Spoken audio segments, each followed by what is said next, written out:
I'm Justin, and I'm here with Peter. We're at CES 2014. We just got done checking out the Oculus Rift, but this is a slightly different one than ones we've seen previously. What was different about this one? So the brand new prototype is codenamed Crystal Cove, and one of the biggest things they've got going now is positional tracking. In the past, the Oculus would let you turn your head a little bit, but now you can move it in X, Y space, and you can actually see that reflected in the game itself. So it's pretty important. Imagine a game like where you're trying to take cover behind something and you actually move. Before that wasn't something you could do, and the demo was in a sort of a small environment, but now with that tech, that's something the Oculus Rift will support. And that had these kind of bumps all over it. There was a specific name for that. I'm just calling them bumps because I have no idea. Well, it's like motion capture, right? It's those little tracking dots, and they use a camera, and they keep track of where those are relative to the camera lens. So as you move, it says, okay, well, there go those dots. There goes the perspective in the game.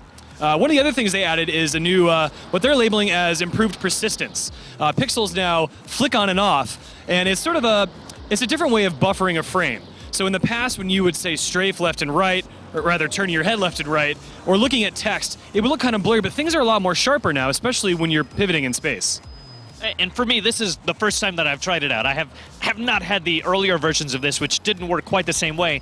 It really is just this amazingly immersive experience. Like you look down and you expect to see your hands reaching up around you. And talking with the guys, they were like, well, we're not ruling out the possibility of that, but it's still very early days. Yeah, they're doing a lot of internal testing, but right now one of the important things is really nailing VR. And with VR, every little bit of tech counts.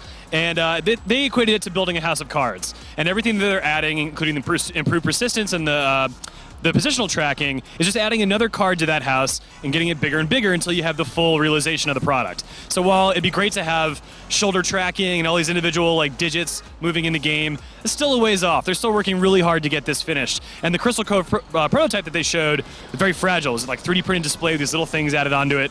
So we're still far a ways away. They're not talking consumer model yet, but all these things will be available when that ships. The thing that they were using to show off this version of it, where you're able to lean in, is kind of a tower defense game. It's not, of course, a real working game, but just to be able to show off being able to zoom in and see your creatures close up, or being able to pull back and see the whole field of view. Yeah, you were essentially a player looking over a game that was happening in the space in front of you, and you could lean in and look down on the guys, and it was an interesting experience. But what I really love, which I got to play at Gamescom, which is even better now with the positional tracking, is Eve Valkyrie. It's the guys from who designed Eve, the massive space game. CCP guys, correct. And these guys designed this game for the Rift from the beginning, and it definitely shows. It's one of the best experiences on the Rift I've ever had the pleasure of enjoying, and I can't wait to play more. And every time Oculus adds one more thing to the Rift, it just gets better and better. And I sound like I'm just gushing, but I am, because it's really great.